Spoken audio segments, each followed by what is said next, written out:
one game away. Blow up. We're playing for something, man. We're playing for something. It's gotta mean something to you. It gotta mean something. Everything you got. Everything you got. Let's finish this. Do it, fellas. Let's go. Let's do it, fellas. Finish 2-3. 1, 2, 3. Finish. I'm like an aggressive pit bull that's barking behind the gate. When you walk up the street, you be like, whoa, shit. Because my heart is so big and I love so deep and I go above and beyond, even if I don't understand the assignment. You can't get me to not be that for every friend that I have. So when I bark and I'm screaming and I'm hollering, it's my way of trying to scare people away, because I know if you open that gate, I'm going to love you for the rest of your life. You ready to make history? Come on now. Yeah. You know, there's these two words. And when I say them, people get goosebumps because they know what happens next. So without further ado, Free smoke. look. Scared cause I'm drowning in silence with bad thoughts. These days I don't have nothing to say, man, the bag talks. I put in headphones on my driver. Pull up to the spot and give a good dick and Godiva. I can't lie, I'm uninspired. No more pillow talking about nonsense. I only stick around to put some band-aids on my conscience. I don't know why I feel so bad, nigga. That's what we do, no foundation. We don't build no more, we just screw. Half a bottle of Henny, girl, I'm going with the wind. The same niggas say they happy for me, ain't want me to win. So I'm done on my friends. Don't need help popping Coronas and reminiscing. I just call up Big Bro J and say it's time for venting. If I live forever, I hold this hate for some centuries. You don't know how much of how you doing would have meant to me, but motherfuck all that. I don't even offer up the time to make the call back. Stupid Lodo, if they don't get the picture now, man, I crop them out of the photo. I can't relate to my peers. Been doing this shit for years. I'm motivated by fears. I took the wheel and I steer. My sound not dictated by fuck boys in Atlanta. Stay gifted like this album was ghost written by Santa Bars forever, like they decided to throw me under Slammer. Every song's a hit like they picture me underhanders. I could drop 1,000,000 songs, but they never gon' understand us. Soapbox sermons for niggas never giving chances. Fight our whole lives to get these weak ass advances. Work twice as hard for the shit that they getting handed. And this ain't even nothing we chose, nigga, we branded. Still can't tell why all of these niggas mad at me. I'm trying to get 100 so I can put my team on salary. Give it all to the art, man, I turn my life to a gallery. Man, damn, what a fucked up masterpiece. 1,100 shots and I swear, man, I felt them all. If we ain't even good on our blocks, man, who can we call? Pre-decline state of mind, we broke crabs in the barrel. Got us fighting our folk, man, this shit just a life of peril. Hey, I got some wise words for that Cincinnati mayor. Know your role and shut your mouth, you jabroni. You gotta fight for your right to party! You know what's crazy? We wait 7 months for week 1. And in 1 week, week 1 is gone.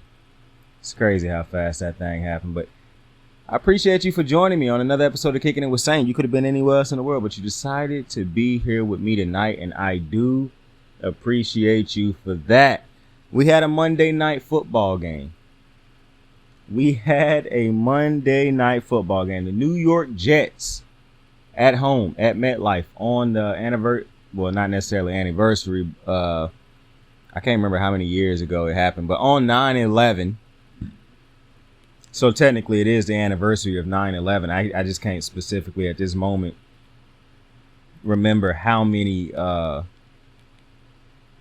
years ago that happened.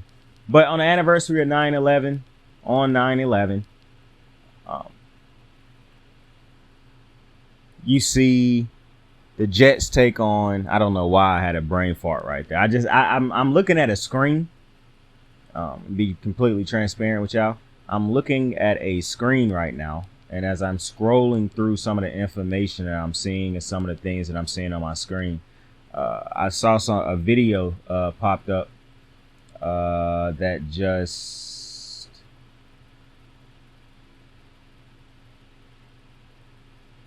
okay, now I'm reading something on the screen. You got to understand that this is something big to me in my mind if I'm stopping mid-talk to read it and see it and Yada, yada, yada, yada, yada. But either way, the New York Jets took on the Buffalo Bills at home on the anniversary of 9/11.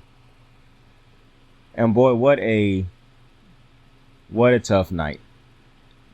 They did end up winning this game, but what a tough night ultimately, because while the anticipation, I was excited for this game. Aaron Rodgers, New York Jets Aaron Rodgers within the first 5 minutes of the game went down with an apparent injury after being sacked. You know, it's crazy because all season people talked about the Jets' deep offensive line, and his offensive line just gave a free shot at the quarterback. He tried to avoid the sack. He ultimately did get sacked. And he stood up for a second, but then he went back down. At first, I thought it was an ankle. I didn't know what it was, actually. Let me put that out there. They were saying it was an ankle. They were speculating that it could be ankle. But now people are saying, and a lot of reports is that it could be an Achilles.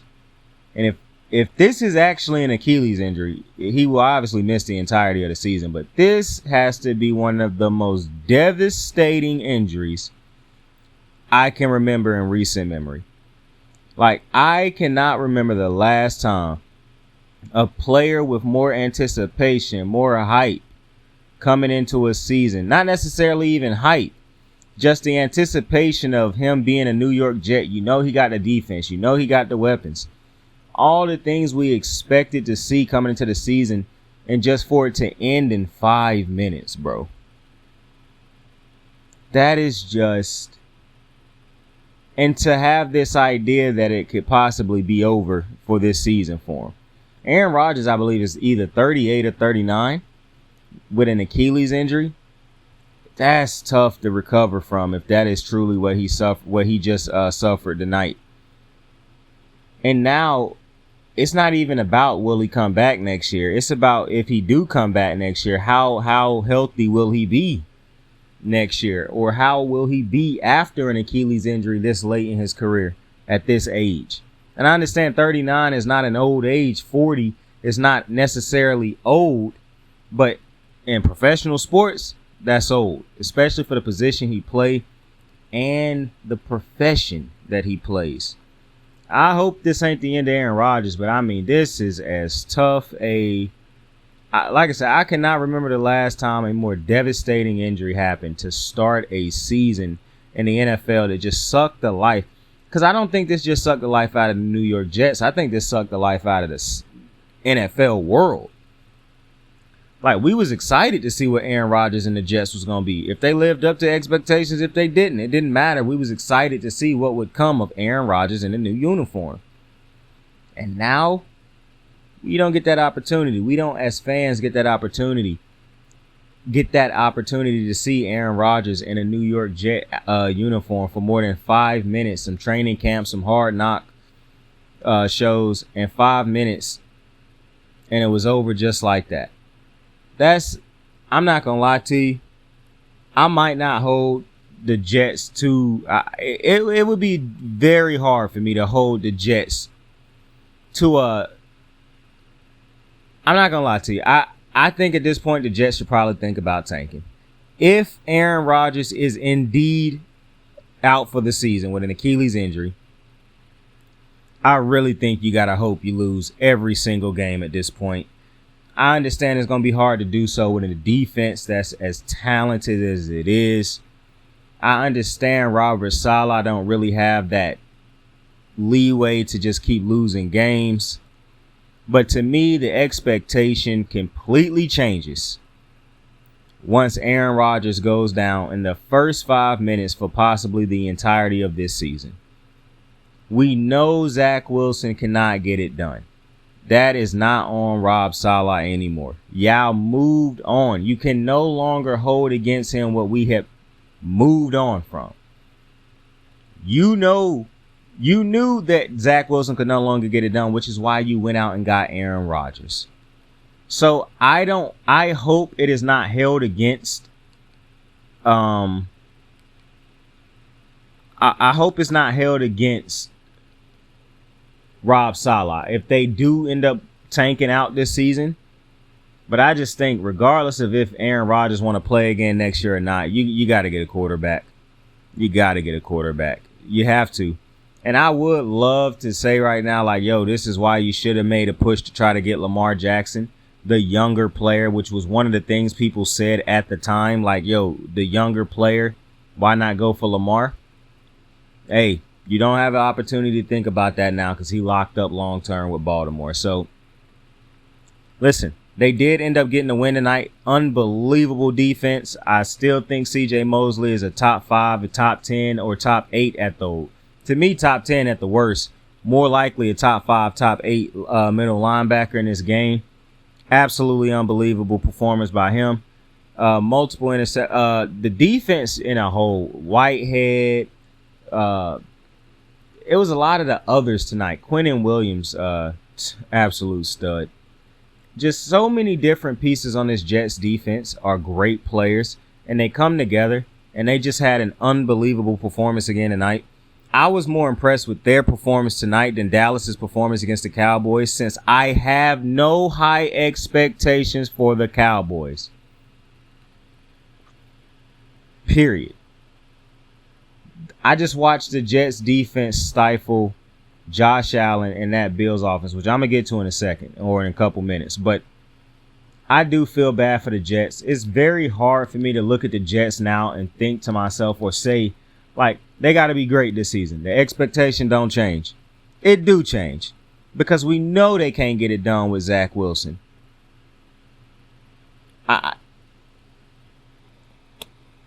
Yep. I honest to God, the only positive outcome that I can see from this situation for the Jets, and it's really no positive outcome because this is yet again another wasted year.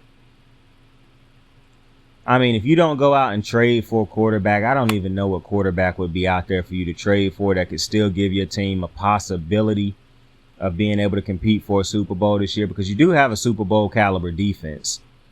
And you have pieces on offense as shown tonight, like Moore with that unbelievable touchdown catch. Breece Hall being able to run the way he ran tonight. You have so much talent littered throughout the Jets defense and offense.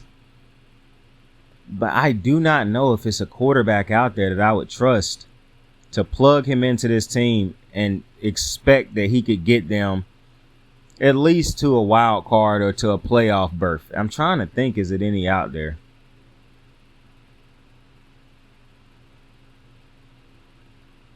I mean, it's Tom Brady, but obviously Tom Brady not going to suit up for the Jets.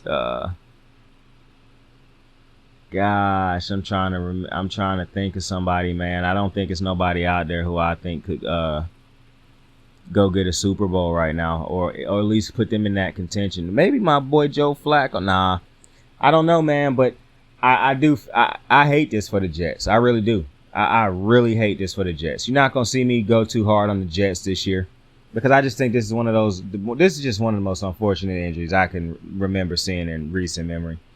I just felt so bad for the Jets the rest of the night. But shout out to the Jets, because they could have let that kill their momentum, and they could have let that just take them out of the entire game. That could have just crushed their spirits. That could have took them out of the entire game. And they fought back. They continued to compete all night, and they won the game because they understand that they get paid too. And they got to put on those uniforms and go out there and feed their families also. So shout out to the Jets, because I hate it when people say they play for somebody and then go out there and lose. You're not playing for Aaron Rodgers if you go out there and lose. Aaron would want you to go out there and finish this game off and win it. So shout out to the Jets and all the players on that team, man. That just a phenomenal performance. Now I want to get to these Buffalo Bills. And you know how much I love Josh Allen, one of my guys. But listen, man, we got to talk about it. But first, before I even get into Buffalo's offense, I want to talk about All-Pro Matt Milano. My guy. Absolute stud. All my guys have just looked so good in week 1, even though Matt Milano lost. I mean, I done came on here and raved about Matt Milano, Tyreek Hill. I told you what Jordan Love and Matt LaFleur could be. It's just look, obviously Lamar. But look at I'm having too many I told you so moments. That's on me. But listen, we do have to have a conversation about my guy, Josh. 4 turnovers. He basically had a butt fumble type of fumble tonight in MetLife. Shout out Mark Sanchez. And he had 3 bad interceptions. And I understand it's week 1. I understand I told you I like to give quarterbacks a break on, rusty. But these picks is going right to the defenders, bro. These is not good throws. And I'm not actually going to dog Josh Allen. Now, I'm not giving Josh Allen a pass. I'm not going to sit here and be biased just because I love Josh Allen. Josh Allen clearly got to be better. They showed a stat tonight that I think was in his first 5 years, he got like 157 or 158 touchdowns. That's the most in the league. But then they turned it to his turnovers. He got 80 of them, and that's tied for number 1 in the league with Jared Goff. So that's not good.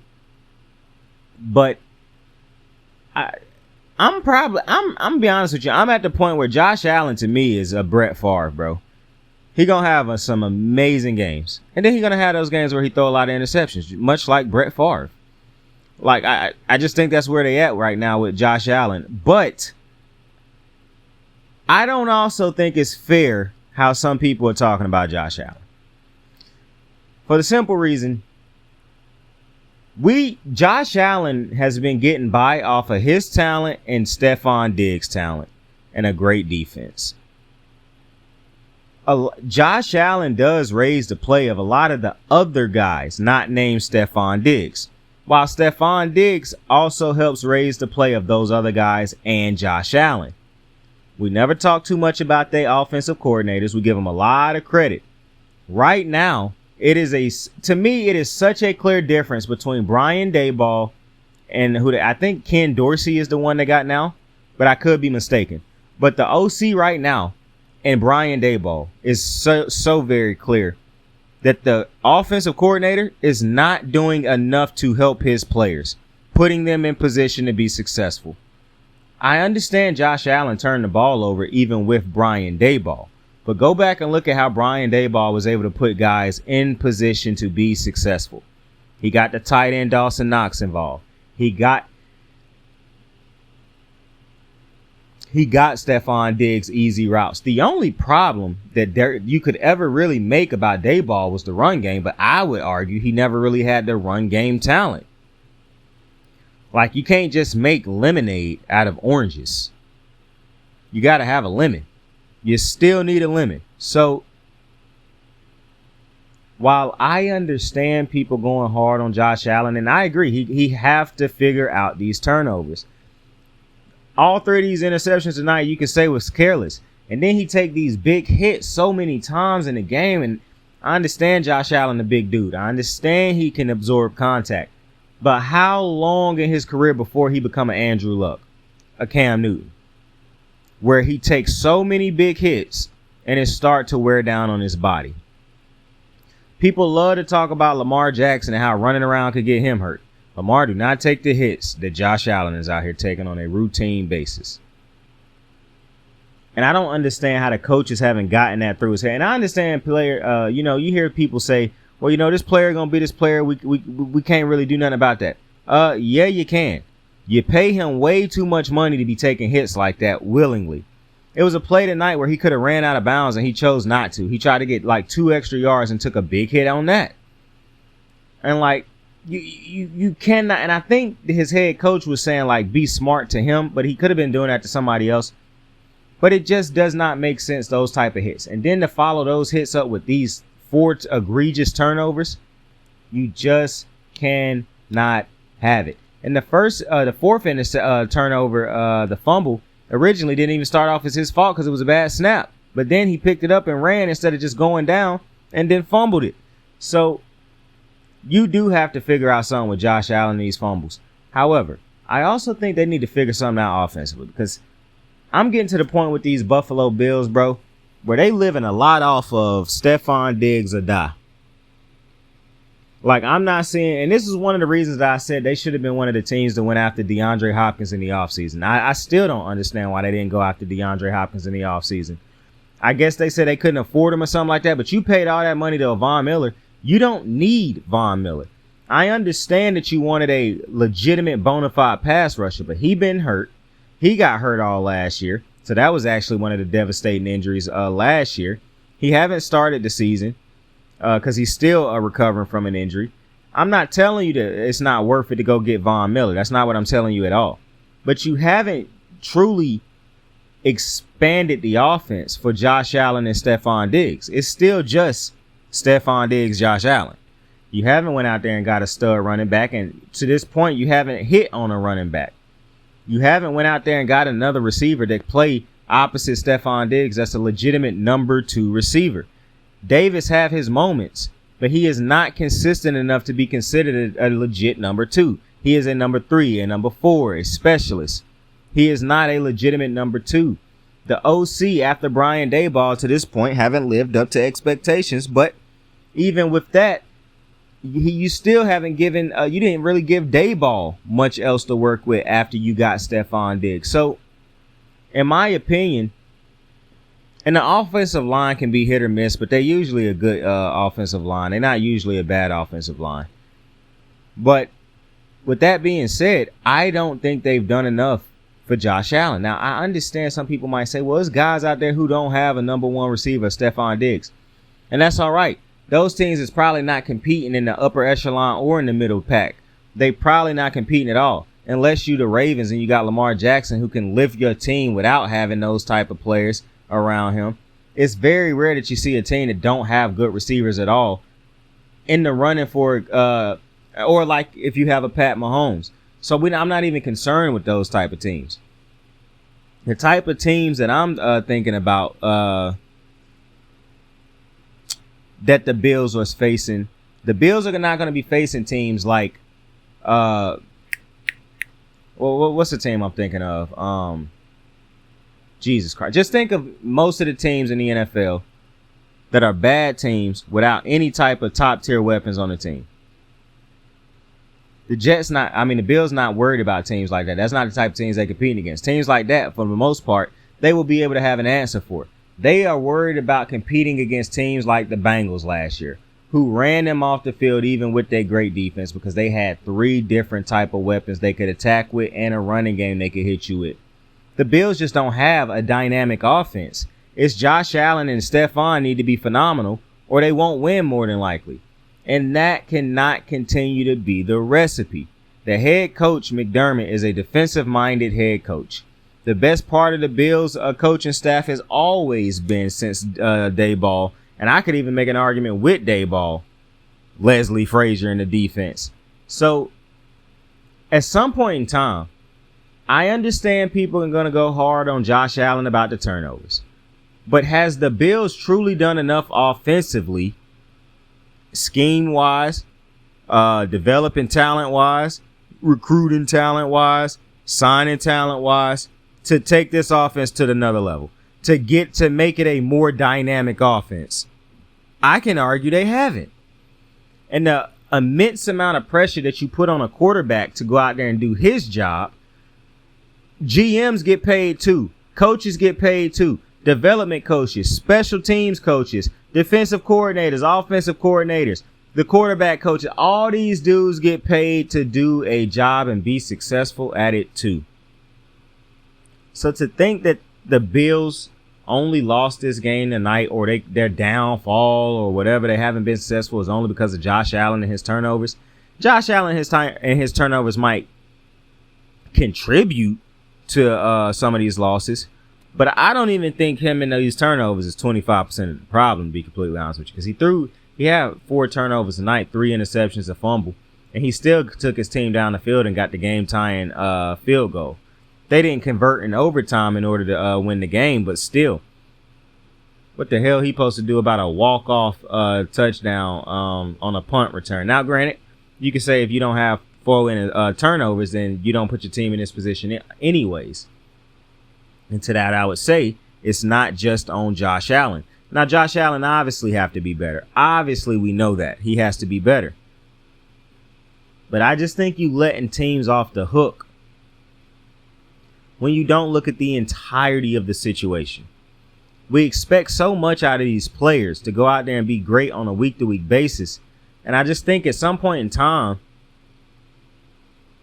either y'all doing this on accident or on purpose, but at some point in time, y'all have to understand, and I think I worded that wrong. At some point in time, fans are going to have to understand that it is hard, that defenses and other teams, other offenses get paid too. They get better too.